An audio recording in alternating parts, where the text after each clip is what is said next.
ମୁଁ ପ୍ରଥମରୁ ଆପଣମାନଙ୍କ ପାଖରେ କହିଛି ପିସିସି ସଭାପତି ଯାହାକୁ କହିଲେ ମୁଁ ତାଙ୍କୁ ଭୋଟ ଦେଇଛି। ପିସିସି ସଭାପତି କଣ କହିଥିଲେ? ପିସିସି ଯାହାକୁ କହିଲେ ମୁଁ ତାଙ୍କୁ ଭୋଟ ଦେଇଛି। ପିସିସି ସଭାପତି କଣ କହିଥିଲେ? ଯାହାକୁ କହିଲେ ମୁଁ ତାଙ୍କୁ ହିଁ ଭୋଟ ଦେଇଛି। ଆପଣ ଦିଲ୍ଲୀପ ରାୟଙ୍କୁ ଭୋଟ ଦେଇଛନ୍ତି? ନାଇଁ ନାଇଁ ମୁଁ ତ କହିଲି ନା ପିସିସି ସଭାପତି ମୁଁ କାହା ନାଁ ନେଇକରି ମୁଁ କହୁନି। ପିସିସି ସଭାପତି ଯାହାକୁ କହିଲେ ତାଙ୍କୁ ହିଁ ଭୋଟ ଦେଇଛି।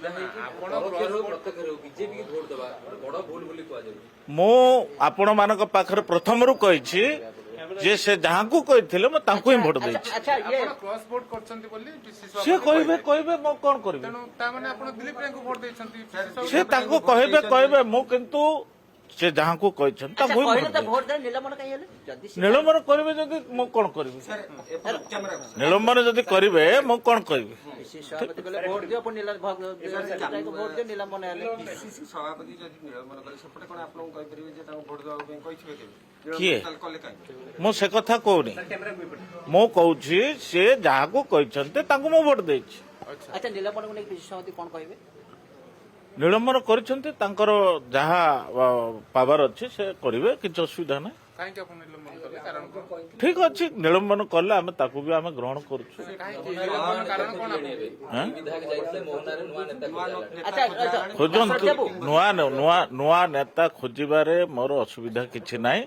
ବର୍ତ୍ତମାନ ମୁଁ କଂଗ୍ରେସ ଦଳର ଅଛି, କଂଗ୍ରେସ ଦଳ ରହିଛି, ମୋର କର୍ମୀମାନଙ୍କ ସାଙ୍ଗରେ ମୁଁ ଅଛି ଏବଂ ଯୋଉମାନଙ୍କୁ ନୂଆ ନେତା କରିବା ପାଇଁ ଯାଇଛନ୍ତି ସେମାନେ ସବୁ ବିଜେଡିର ଲୋକ, ଯୋଉମାନେ ମତେ 2024ରେ ବିରୋଧ କରିଛନ୍ତି ସେମାନଙ୍କୁ ହିଁ ଭେଟୁଛନ୍ତି। ଦାଶରଥୀ ବାବୁ ପିସିସି ସଭାପତି ତାହେଲେ କଣ ଦିଲ୍ଲୀପ ରାୟଙ୍କ ଏଜେଣ୍ଟ ଥିଲେ?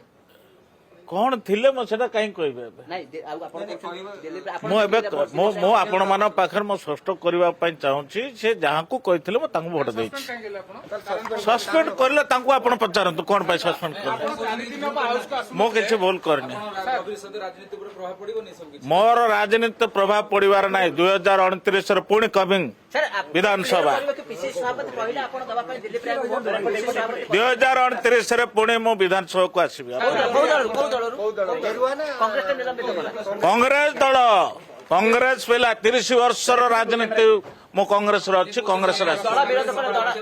ଦଳ ବିରୋଧ କଲେ ଏଆଇସିସି ଅଧ୍ୟକ୍ଷ ରାହୁଲ ଗାନ୍ଧୀ ଆଦିବାସୀଙ୍କୁ ଭଲ ପାଉଛି, ଆଦିବାସୀ ପିଲା ମୁଁ ଆଦିବାସୀ ହିସାବରେ ମତେ ସେ ନିଶ୍ଚିତ ଭାବରେ ଡାକିବେ। ଜଣେଇବାର କଣ ଅଛି, ସେ ସବୁ ଜାଣିଛନ୍ତି। ଆପଣ ତ ଦଳ ବିରୋଧୀ କାର୍ଯ୍ୟ କଲେ କେମିତି ଆଶା କରୁଛନ୍ତି? ଦଳ ବିରୋଧୀ କୋଉଠି ମୁଁ କରିଛି? କଂଗ୍ରେସ ଦଳରେ 30 ବର୍ଷ ହେଲା କାମ କରିଛି। 30 ବର୍ଷ ଭିତରେ କ୍ରସ୍ ଭୋଟିଂ ମୁଁ କରିନି। କ୍ରସ୍ କୋଉଠି ଆସିଲା? ଭୋଟ ତ ମୁଁ ତାଙ୍କ ଯାହା କହିଲେ ତା ଭୋଟ ଦେଇଛି।